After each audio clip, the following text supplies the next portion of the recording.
공공장소에 이렇게 있는 화장실에 보면은 여러분 아마 다 웬만하면 보셨을 것 같은데 이렇게 손을 씻는 세면대들이 이렇게 있어요. 그리고 예전과 달리 요즘 여러분 뭐가 붙어 있냐면 올바른 손 씻기 뭐 이렇게 해서 붙어 있어요. 그래서 거기 보면요 그냥 우리는 손을 그냥 씻으면 된다고 생각이 되는데 올바른 손 씻기 그래가지고 순서도 적혀 있기도 하고, 그래서 보면 뭐 손바닥부터 시작해서 손등도 또 손가락 사이도 그리고 손톱 밑에도 막 이렇게 차례대로 다 씻어야 이제 이게 손 씻기가 된다 이렇게 이제 알림 이렇게 공지를 하잖아요. 그게 이제 위생적으로도 그렇고 또 이 손 씻기를 잘하는 게 식중독 예방에도 도움이 된다네요.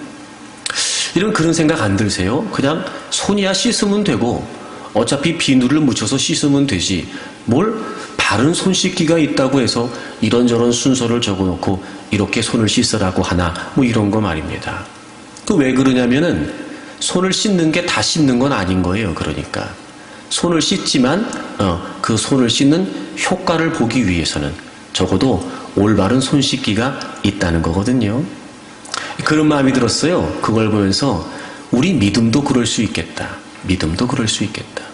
그냥 나는 믿으니까 이게 아니고 난 믿는다니까 이게 아니고, 여러분 손 씻기에도 올바른 손 씻기 방법이 있는데 하물며 믿음은 말입니다. 믿음은 적어도 여러분 믿음이라고 말할 때 우리가 그냥 믿는다 이렇게 얘기할 게 아니고 과연 내 믿음은 바른 믿음일까? 과연 내 믿음은 올바른 믿음일까? 여러분 한 번쯤 우리가 생각해 볼 필요가 있지 않겠어요? 손 씻기도 이렇게 구체적인 방법이 있는 걸 보면 여러분 우리가 말씀 안에서 믿음 또한 구체적으로 살펴서 우리가 바른 믿음을 갖기 위해 힘쓰는 게 맞을 겁니다. 여러분들, 저는 여러분들이 바른 믿음을 갖는 분들이 되기를 바라요. 늘 자신의 믿음을 점검하고 살피면서 내 믿음은 과연 어떤 믿음일까 늘 믿음에 관심을 갖는 분들이 되기를 바라요. 늘 바른 믿음으로 잘 가꾸어지는 여러분들이 되기를 바랍니다. 바벨론의 느부갓네살 왕이 두라 평지에 금신상을 세웁니다. 낙성식을 성대하게 거행하면서 중앙과 지방에 있는 모든 관리들을 다 불러요. 그리고 화려하고 웅장하게 악기를 연주하면서 거기에 모여있는 모든 사람들에게 그 금신상에 절을 하라고 명령을 내립니다. 모두가 악기가 울릴 때에 그 왕의 명령에 의해 절을 하게 됩니다. 그런데 그 중에 유독 유대인 출신으로 지방에 관리를 하고 있었던 다니엘의 세 친구가 절하지 않았습니다. 이 사실을 알게 된 왕이 몹시 화를 내고 그들을 붙잡아 오라고 명령을 내리지요. 그들이 왕 앞에 섭니다. 그리고 왕이 자초지종을 묻습니다. 오늘 우리가 함께 읽었습니다만 14절 맨 마지막에 보면 내가 세운 금신상에게 절하지 아니한다 하니 사실이냐 이렇게 물어요. 여러분 여기에서 이 사실이냐라고 하는 말은 절을 했다 안 했다라고 하는 사실을 다시 따지겠다는 이야기가 아니고요. 이 사실이냐라고 하는 이 물음은 의도를 묻는 물음이에요. 그러니까 이미 절을 하지 않았기 때문에 잡혀온 거고, 그리고 느부갓네살 왕은 왜 너네들은 무슨 의도로 어떤 생각으로 내 명령을 어기고 절하지 않았냐 이렇게 묻는 거예요. 이미 여러분 다니엘 2장에 보게 되면 느부갓네살 왕이 꿈을 꾸게 되고, 그리고 그 꿈을 누구도 맞출 수 없었을 때 다니엘의 세 친구와 함께 기도를 하면서 그 꿈이 무슨 꿈이며 또 그 꿈의 내용이 어떤 내용이고 해석이 어떤 건지를 다 이야기하게 되지요. 그리고 다니엘뿐만 아니라 그 느부갓네살 왕은 다니엘뿐만 아니라 그의 세 친구들에게도 관직을 주게 돼요. 어쩌면 이미 다니엘과 그의 세 친구가 여호와 하나님을 섬기는 신앙을 갖고 있다는 걸 알고 그래서일까? 다니엘의 세 친구에게 느부갓네살 왕이 묻습니다. 너네 도대체 어떤 의도로 절을 했냐는 거예요. 그러니까 이미 왕이 짐작하고 있었고 몹시 지금 기분이 상해 있는 거죠. 그러면서 회유하듯 협박을 합니다. 내가 너희들에게 다시 한번 기회를 주겠다는 거예요. 그리고 다시 한번 악기를 연주할 테니까 그때 너희들이 절을 하라는 거예요. 만약에 이번에도 너희들이 절을 하지 않으면 내가 반드시 너희들을 풀무불에 집어던질 거다. 그리고 이렇게 장담합니다. 그 누구도 너희들을 내 손에서 건질 자가 없다는 거예요. 그때 그들이 이렇게 얘기합니다. 우리는 그래도 절할 수 없습니다. 여러분, 그도 그럴 것이 하나님을 믿는 믿음이 있었던 그들이 말입니다. 우상 숭배를 의미했던 금신상에게 절을 한다는 것은 있을 수 없는 일이었어요. 사실 여러분, 이 상황은 우리가 충분히 짐작이 가능합니다. 굉장히 위기를 느꼈을 겁니다. 게다가 왕이 호언장담합니다. 너네 절하지 않으면 내가 반드시 죽인다. 풀무불에 던진다. 그 누구도 너희들을 건질 자가 없을 거다. 이렇게 지금 협박 아닌 협박을 하면서 그들에게 목숨의 위협을 가하고 있었단 말입니다. 그런 중에도 사드락과 메삭과 아벳느고는 우리는 그래도 절할 수 없다라고 이야기를 하게 되죠. 결국 이런 거예요. 우리가 지금 이런 위기를 만나고 있고 당신이 우리에게 이렇게 협박하지만 나는 적어도 믿음은 지키겠다는 거예요. 믿음은 지키겠다는 거예요. 그리고 그들은 절을 하지 않죠. 그때 왕이 더 격분하면서 지난달보다 7배나 더 풀무를 뜨겁게 하라고 명령을 합니다. 여러분, 이쯤에서 우리 같으면 이렇게까지 믿음을 지키면 뭐 좀 좋은 일이 있어야 될 것 같지 않아요? 하나님이 그런 상황에서 건져주시고 하나님이 그런 위기로부터 그들을 좀 구출해 주셔야 되는 거 아니냐 말이에요. 그런데 여러분, 그렇게 믿음을 지키겠다고 했던 그들이 그 위기 상황에서 건져진 것이 아니고 오히려 풀무불에 던져지게 됩니다. 누구라도 건져지기를 원했을 때인데 건져지기보다는 던져지게 되죠. 사실 여러분, 죽은 거나 다름없었습니다. 하지만 하나님께서는 그들을 지켜주셨어요. 건져지지 못했으나 던져졌으나 그 던져진 풀무불 속에서 하나님은 그들을 지켜주신 겁니다. 여러분 보세요. 우리가 하나님에 대한 믿음을 지키면 하나님은 우리를 지켜주십니다. 우리가 하나님에 대한 믿음을 지키면 하나님은 우리의 모든 것을 지켜주십니다. 여러분은 무엇을 지키고 싶으십니까? 여러분은 무엇을 지키며 사십니까? 여러분, 우리가 인생을 살면서 지키고 싶은 것들이 많이 있습니다.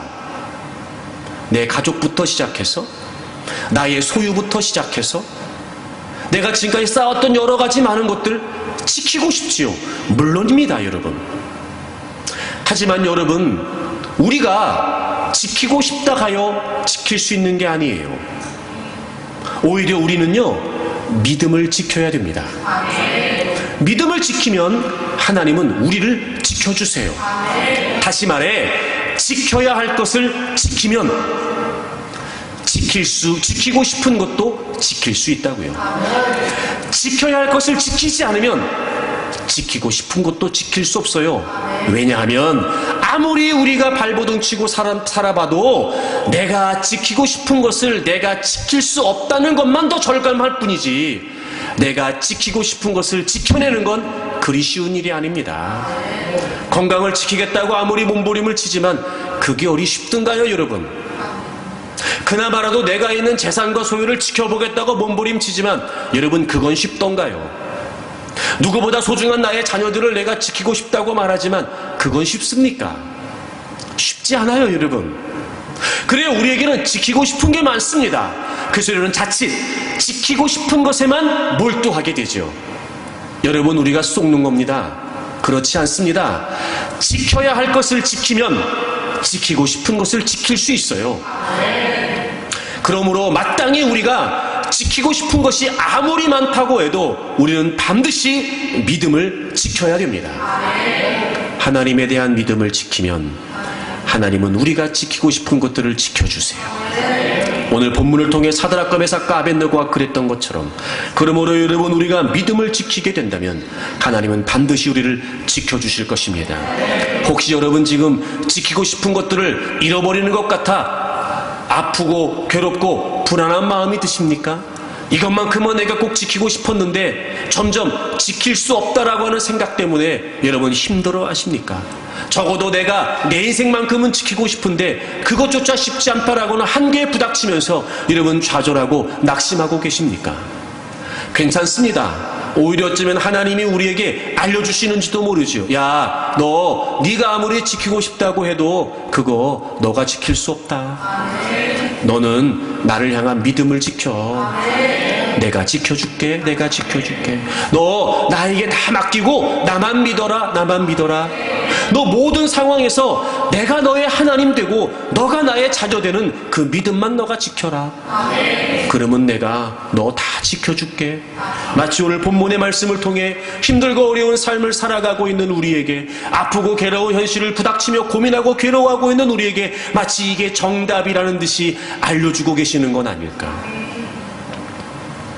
지켜야 할 것을 지키면 지키고 싶은 것을 지킬 수 있습니다. 여러분, 그렇다면 오늘 본문의 말씀을 통해서 우리가 지켜야 될 믿음이라는 게 과연 뭘까? 그럼 여러분, 믿음을 지킨다는 건 또 뭐겠냔 말이에요. 그걸 알아야 되지 않겠습니까? 믿음을 지킨다는 게 과연 무슨 의미일까? 그렇게 해서 느부갓네살 왕이 낙성식을 거행하는데 사드락과 메삭과 아벳느고가 절하지 않잖아요. 그들을 불러서 협박 아닌 협박을 하게 됩니다. 풀무불에 너희들을 무조건 던져 넣을 거야. 누구도 내 손에서 너희들을 건져낼 사람이 없을 거다. 라고 그렇게 엄포를 놓습니다.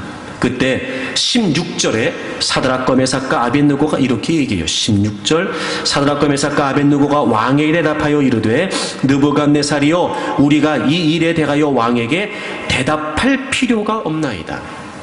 여러분, 그렇게 지금 사드락과 메삭과 아벳느고를 협박하고 있는 상황에서 말입니다. 적어도 이 정도 분위기라면 충분히 공포 분위기를 느끼지 않았을까요? 여러분 상상해 보세요. 이런 겁니다. 지금 어마어마한 신상을 세워놓고 거기에 왕부터 시작해서 중앙과 지방의 관리들이 다 모여 있는 거예요. 절을 했어야 되는데 세 사람이 절을 하지 않았잖아요. 왕이 화를 내고 이런 거 아니겠어요? 진행되고 있었던 낙성식을 지금 중지시킨 거란 말이에요. 그리고 그 세 사람들에게 협박을 하면서 무조건 다음에 또 한번 음악이 울리면 절하라고 엄포를 놓습니다. 야, 여러분, 이 아주 살벌한 분위기가 여러분 좀 짐작이 되십니까? 그런 상황에 사드락과 메삭과 아벳느고가 대답합니다. 왕이시여, 우리가 이 일에 대하여 왕에게 대답할 필요가 없습니다. 이런 거 아니, 우리가 지금 절하지 않는 거 보고 모르시겠습니까? 당신이 그렇게까지 절하라고 했는데 내가 지금 절하지 않는 거 보면 몰라요? 이 일에 관해 우리는 우리의 입장을 당신한테 변호할 필요가 없습니다.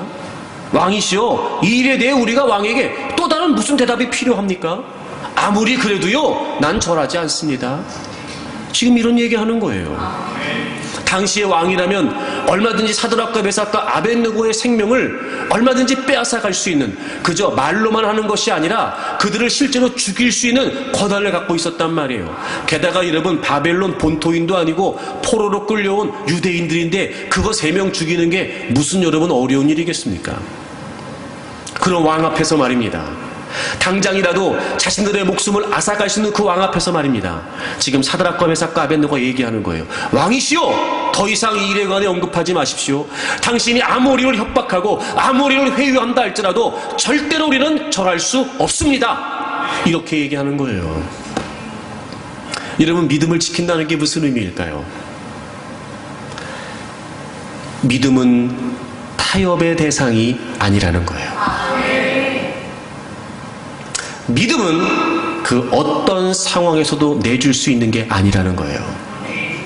믿음을 지킨다는 것은 그 어떤 것과도 바꾸지 않겠다는 것이며, 믿음을 지킨다는 것은 그 어떤 상황에서도 타협하지 않겠다는 겁니다.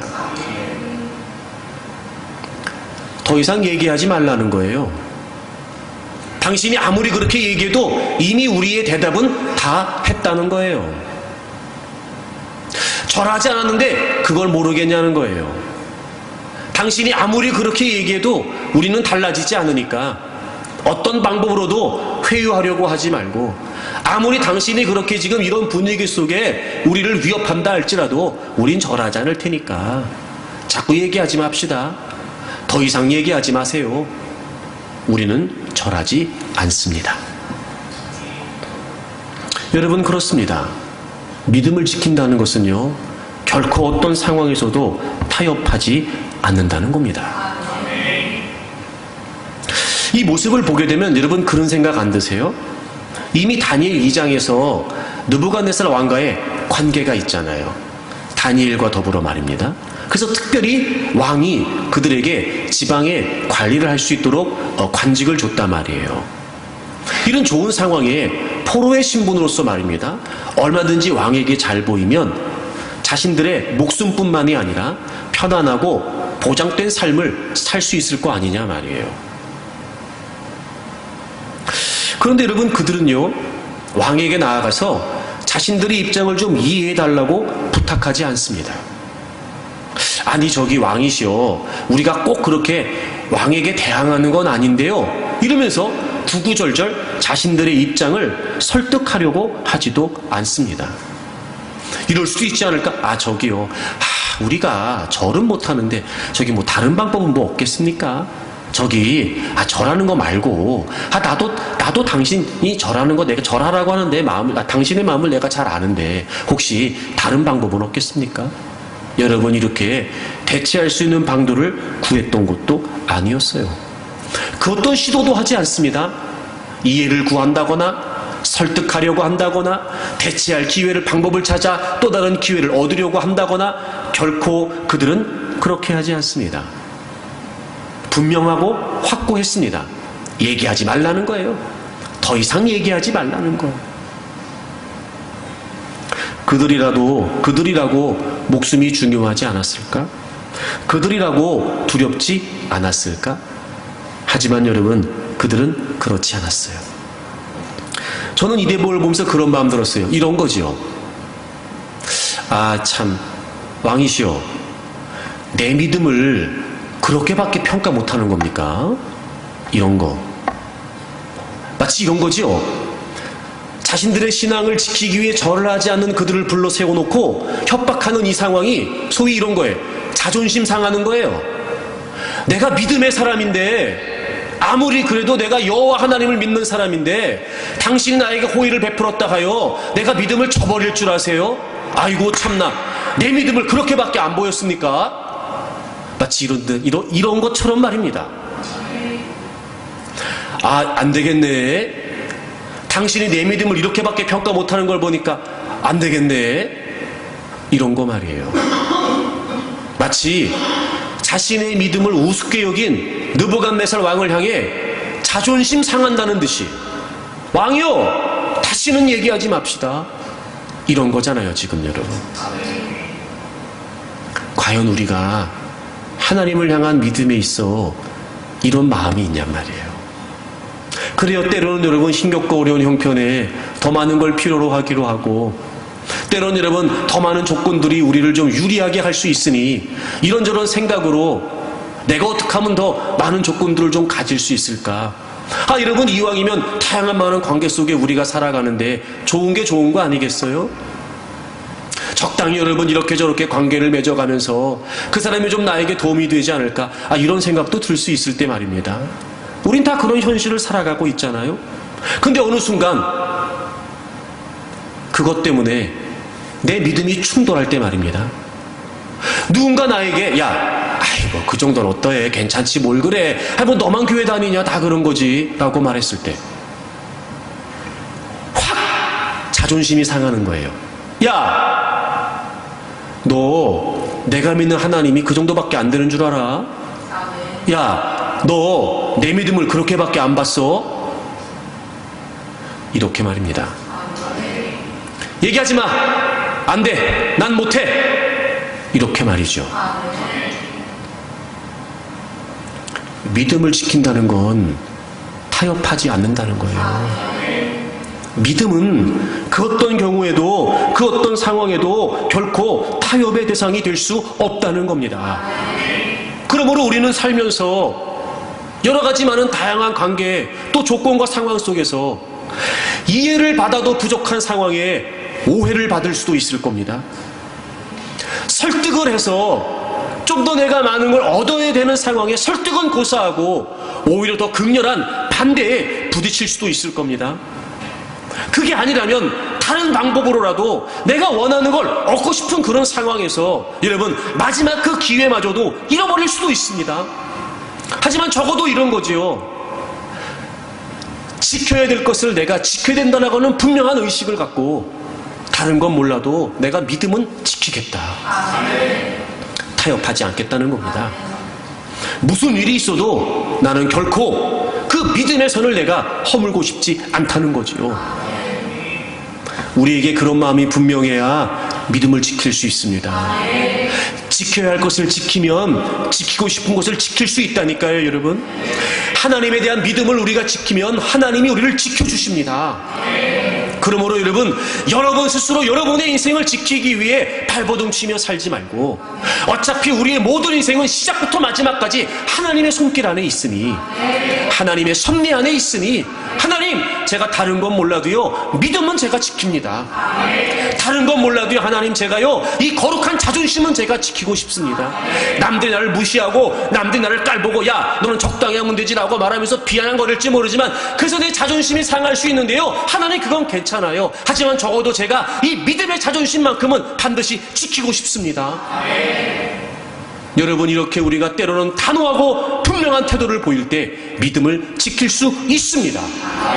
끊임없이 원수마귀는 우리의 다양한 많은 상황 가운데 타협하지 않으면 안 될 만큼 적당히 손을 내밀기 시작합니다. 때로는 여러분 압박을 합니다. 때로는 여러분 우리를 막 코너에 몰아넣습니다. 당장이라도 원수마귀가 내미는 세상이 내미는 그 타협의 손길을 잡지 않는다면 문제가 생길 것처럼 말이죠. 하지만 여러분 속는 겁니다. 우리 인생의 시작도 그랬지만 지금까지도 그랬던 것처럼 여러분 우리 인생을 책임지시는 분은 하나님이시란 말이에요. 그러니 적어도 이런 거죠. 내가 다른 건 몰라도 믿음은 지키겠다. 믿음은 지키겠다. 그러면 여러분 왜 믿음을 지켜야 된다는 걸 모르지 않는 우리가 믿음을 지키지 못하는 걸까요? 왜 적당히 타협을 하면서 우리는 그럭저럭 상황 따라 형편 따라 자꾸 그렇게 비틀거리게 되는 걸까요? 그럼 왜 그러는 걸까요? 여러분 왜 그러는 걸까요? 이런 거 아니겠어요? 이러면 타협이라는 건 이런 거예요. 예를 들어 타협이다, 협상이다, 거래다 이런 건 이런 거예요. 이제 왜 그렇게 되는 거냐면 내가 갖고 있는 것보다 상대가 갖고 있는 게 첫째 더 좋아 보이는 거예요. 그러므로 내가 갖고 있는 것보다 상대가 갖고 있는 게 더 좋아 보이니까 그걸 내가 얻고 싶은 거죠. 그러면 내가 그게 더 좋다고 생각하고 그걸 내가 필요로 하기 때문에 기꺼이 지금 내가 갖고 있는 것도 내줄 수 있다는 거예요. 여러분 이게 타협이에요. 이게 협상이라고요, 여러분. 그러니까 이런 겁니다. 내 걸 내줄 수 없다면 타협이 되겠어요, 안 되겠어요? 안 돼요. 잘 들으세요. 믿음을 지킨다는 것, 즉 믿음이 타협의 대상이 되지 않는다는 건 믿음을 내주지 않겠다는 거예요, 원래. 내 걸 내주지 않는다면 타협이 돼요, 안 돼요? 안 되지요, 여러분. 될 수가 없어요. 근데 그럼에도 불구하고, 즉 내 걸 내주는 것을 감수하면서라도 내가 타협을 하겠다는 건 뭐지요? 내가 얻고 싶은 게 있다는 거예요. 그럼 보세요, 이런 거예요. 자, 우리가 믿음을 타협한다는 건 무슨 의미겠어요? 내가 갖고 있는 이 믿음, 내가 소유하고 있는 이 믿음, 이게 나에게 최고가 아닌 거예요. 만약에 여러분이 갖고 있는 게 최고라면 내주려고 하겠어요? 지키려고 하겠어요? 지키려고 하죠. 내가 갖고 있는 게 진짜라면, 내가 갖고 있는 게 최고라면 어떤 경우에도 뺏기지 않으려고 하지 내주면서 타협할 리가 없단 말이에요. 그런데 우리가 믿음으로 산다고 말하면서 타협이 가능해지는 이유가 뭐냐? 내가 갖고 있는 이 믿음이, 나의 믿음이 전부가 아닌 거예요.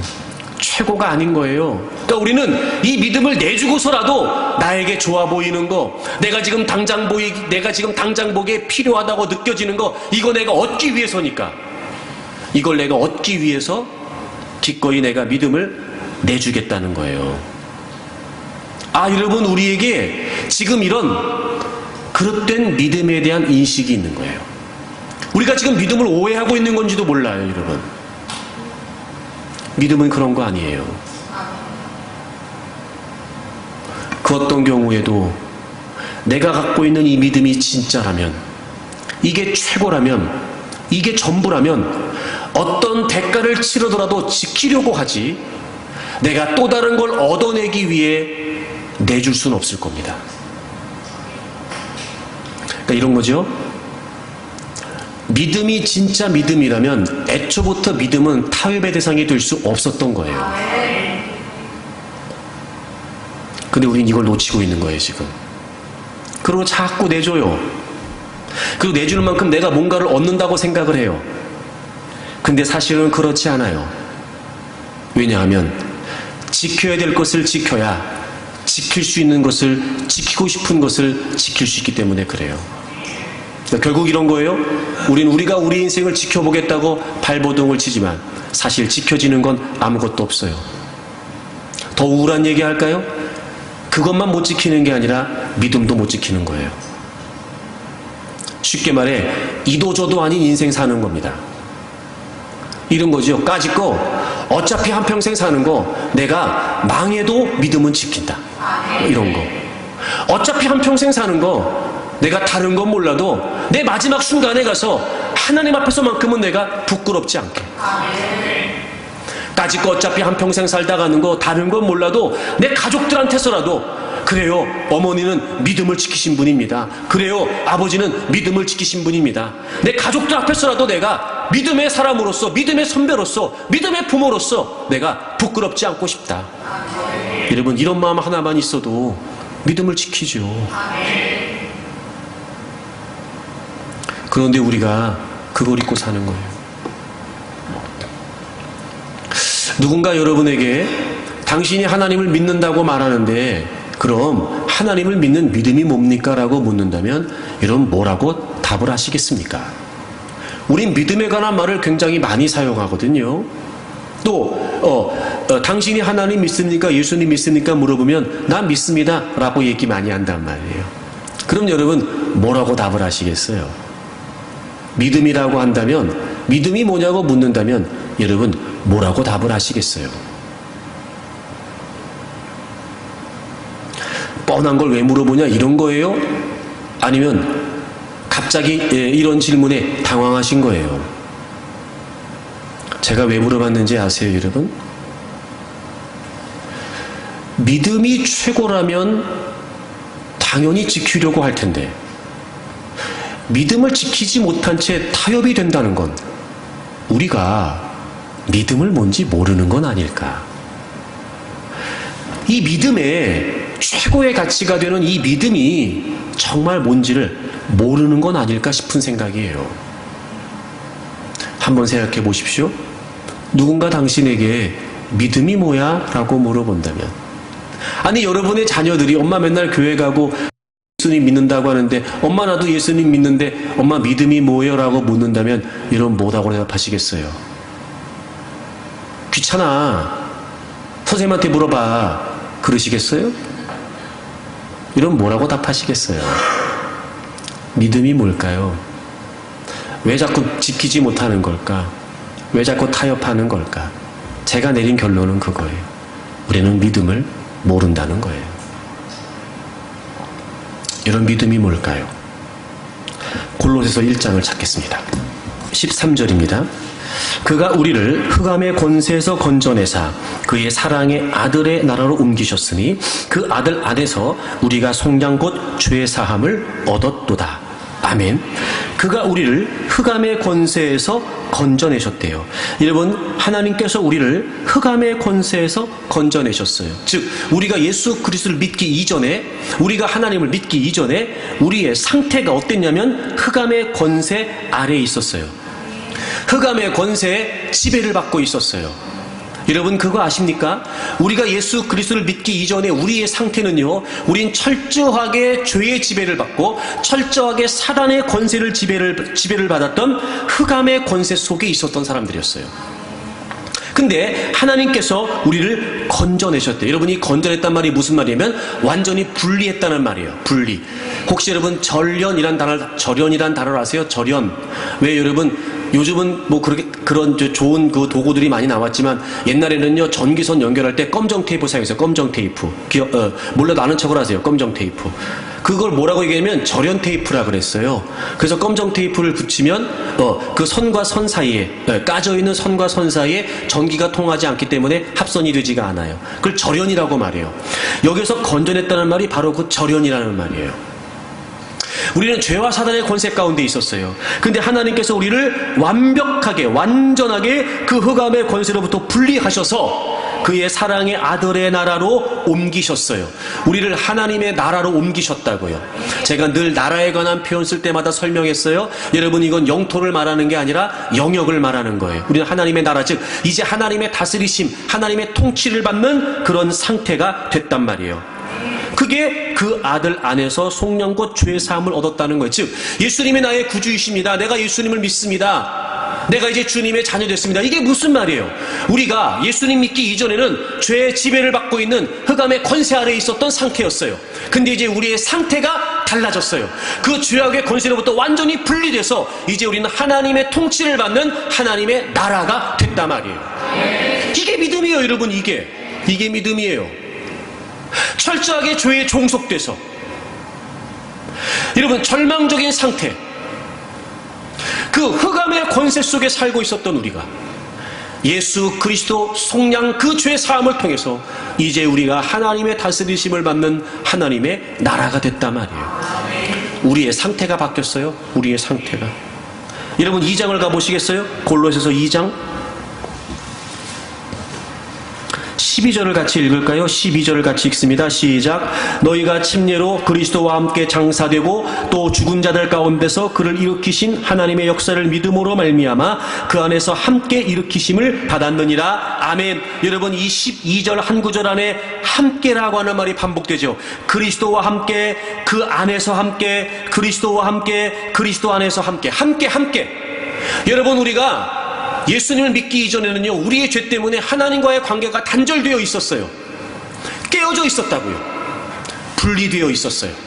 그리고 오히려 우리는 죄 아래에 있었죠.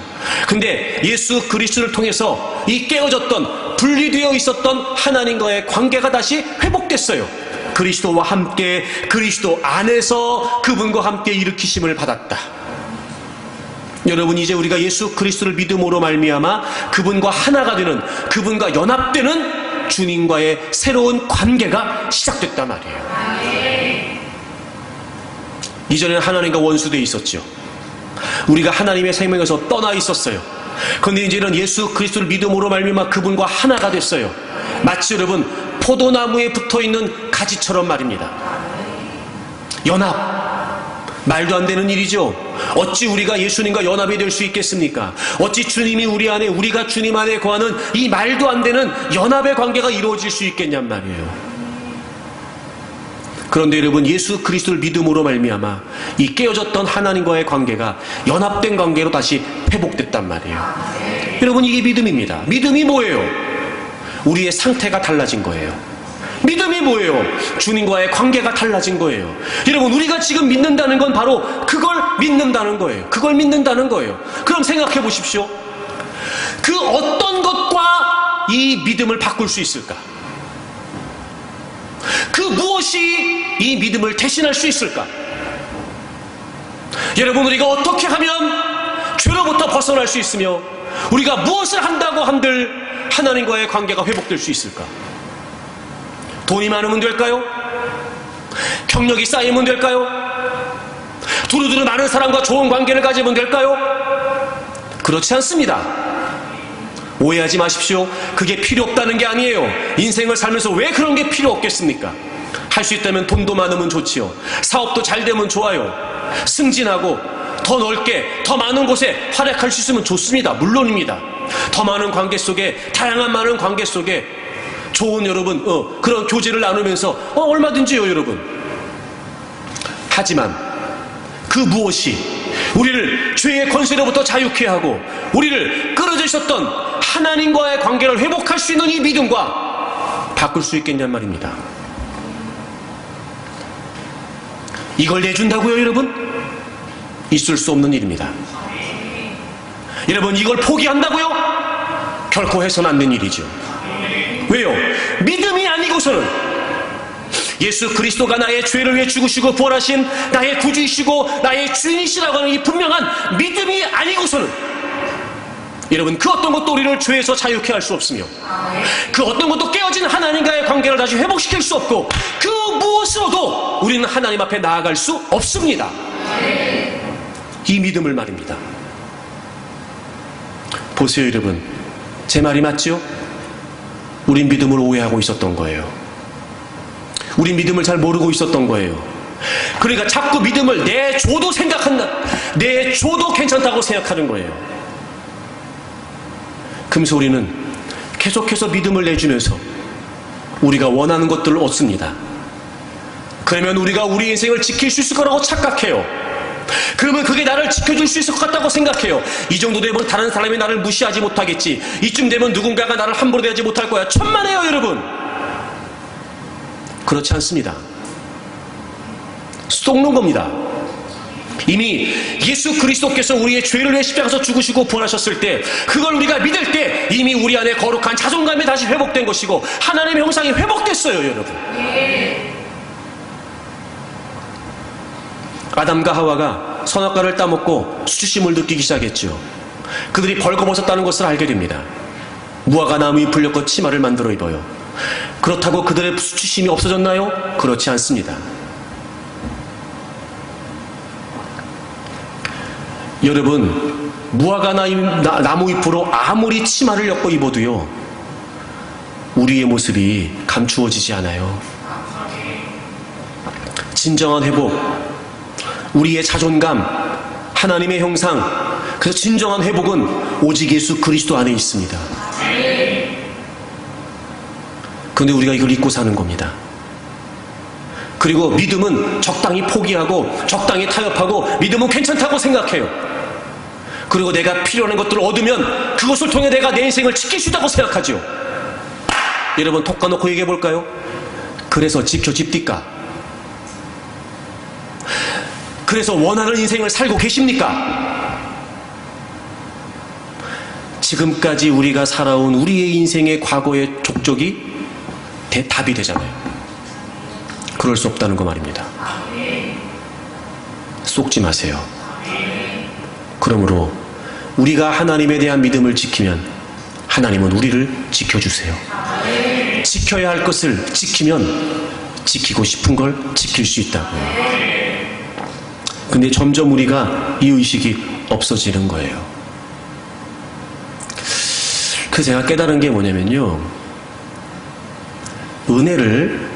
은혜로 알면 더 담대해질 수 있어요.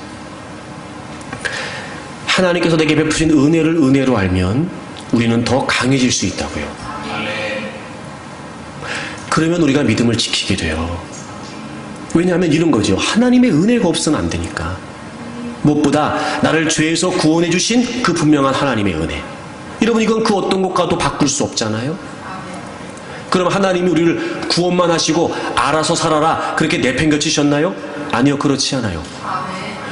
늘 여러분 세밀하고 세심하게 우리를 살피시고 우리 모든 처지와 형편을 다 주목하시면서 언제든지 여러분 때를 따라 시를 따라 여러분 우리의 필요를 공급하시면서 채워주시면서 게다가 우리를 지키시고 보호하시면서 여러분 우리 인생을 여기까지 인도해 주셨잖아요. 은혜 없이 못 사는 거예요. 적어도 이런 거 아닐까? 주님의 은혜를 맛본 사람은 그 주님의 은혜를 맛본 그 경험 때문에라도 결코 그 은혜를 잃어버리고 싶지 않은 거예요. 제가 이번에 베트남에 가서 여러분 소식을 전하면서 이제 그런 얘기도 했습니다만, 우리를 안내했던 그 선교사님이 그 소수민족 가운데 들어가서 몇 차례 추방을 당하면서 겉으로는 이제 상점을 하나 내고 이제 이분이 이제 손재주가 좀 있어서, 선교사님 사모님이 손재주가 좀 있어서, 이렇게 그 수 놓는 거, 자수 같은 거, 그런 걸 이제 하면서 이제, 그 이제 마을의 부족들에게 알려주고, 그래서 이제 종족마다 이렇게 대표로, 마을마다 대표로 몇 사람이 내려와서 이제 그걸 배우고 뭐 이렇게 했다고 그래요. 그래서 자매들에게 그걸 가르치면서 복음을 대놓고 전할 수 없으니까, 같이 살면서 이렇게 이제 은근히 복음을 이제 전하게 이제 됐다는 거예요. 이제 그런 과정에 몇 번 추방도 당하고 끌려가기도 하고 막 무섭게 막 그렇게 막 이렇게 고문 아니고 신문하고 많이 그러나 봐요. 그런 과정에 한 사람이 예수님을 믿은 거예요. 근데 거기는 예수님을 믿으면 안 되는 데예요. 거기는 안 되는 데예요. 근데 이제 자기가 예수님을 믿게 됐고 이게 너무 귀했던 거죠. 그래서 자기 마을로 돌아갔는데 제가 그런 소식을 보내기도 했습니다만 약혼남한테 파혼을 당한 거예요. 예수님을 믿는다는 것 때문에. 그리고 가족에서 쫓겨났어요. 그리고 불붙은 연탄재 같은 걸 던져가지고요 머리가 다 타버렸대요. 여자분이. 그래서 성교사님한테 연락이 왔대요. 자기가 이런 핍박을 지금 당하고 있다고. 성교사님이 물어봤대요. 너 그래도 예수님 믿을 거냐 물어봤대요. 그때 오히려 이분이 선교사님께 되묻더래요. 저기 이런 상황에서도 내가 예수님을 계속 믿으면 혹시 선교사님이 어려워지는 거 아닙니까? 물어보더래요. 괜찮다 나는. 그래서 그러면 선교사님이 괜찮으면 나는 계속 믿겠다고 하더래요.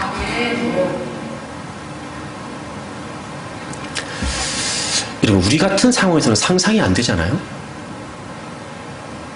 사랑하는 남자에게 버림을 받아요. 예수님 때문에. 사랑하는 가족들로부터 외면을 받아요. 예수님 때문에. 신체적으로도 핍박을 받아요. 예수님 때문에. 그런데 그 뒤로부터 그분을 통해서 그 마을에 전도가 되는 거예요. 지금은요 가정에서 개척을 해서 그분이 그 부족에서 그 조그만 가정교회를 목회하는 사역자가 됐대요. 기가 막히죠 여러분? 주님 때문에. 왜 그러겠어요? 남녀 사이에 사랑은 맛봤어요. 하지만 그거보다 주님의 은혜가 더 소중했던 거겠죠? 어찌 천륜을 끊겠어요? 부모로부터 받은 은혜가 얼마나 많아요? 받은 사랑이 얼마나 많아요? 그보다 주님의 은혜가 더 귀했던 거예요. 핍박을 당하고 구타를 당하고 그렇게 모진 일을 당해도 그보다 주님의 은혜를 잃어버리고 싶지 않은 거예요. 그러니까 믿음을 지키겠다는 거예요. 타협하지 않겠다는 거예요. 많이 부끄러웠어요. 나 같으면 어떻게 했을까? 나 같으면. 우리는 그래도 이렇게 서로 간에 믿는 사람들끼리 이렇게 있을 수 있잖아요. 거긴 그것도 안 돼요. 정말 외롭고 힘들고 그런 상황에서도 믿음을 지키는 거예요. 과연 우리 같으면 어떨까? 우리는 너무 많은 순간에 이 믿음의 소중함, 이 은혜의 귀함을 잃어버린 채 자꾸 믿음을 내주고 있는 건 아닐까? 제가 그러면서 이런 마음이 들었어요. 과연 우리가 일상에서 내가 그리스도인이다라고 고백할 수 있는 게 뭐가 있을까? 여러분 생각해 보세요. 우리가 일상에서 나는 하나님 믿습니다. 내가 주님을 믿습니다라고 하는 걸 고백할 수 있는 게 뭐가 있을까? 일상에서. 저는 그런 생각 들었어요. 주일이다. 주일. 여러분 주의를 지키는 게 아무것도 아닌 것 같고 한 번 빠지는 건데 뭐 어때? 천만에요. 그렇지 않아요. 만약에 그렇지 않으면 우리가 내가 그리스도인이라고 고백할 수 있는 게 뭐가 있어요 여러분? 우리가 뭐가 다르지요? 세상에서? 다른 거 없어요. 남들이 봤을 때 내가 그리스도인으로 구별되게 보여지는 게 뭐가 있지요? 없어요. 생각해 보세요. 여러분 일상에서 우리가 그리스도인이라고 고백할 수 있는 게 뭐가 있겠어요? 주일이에요. 주일.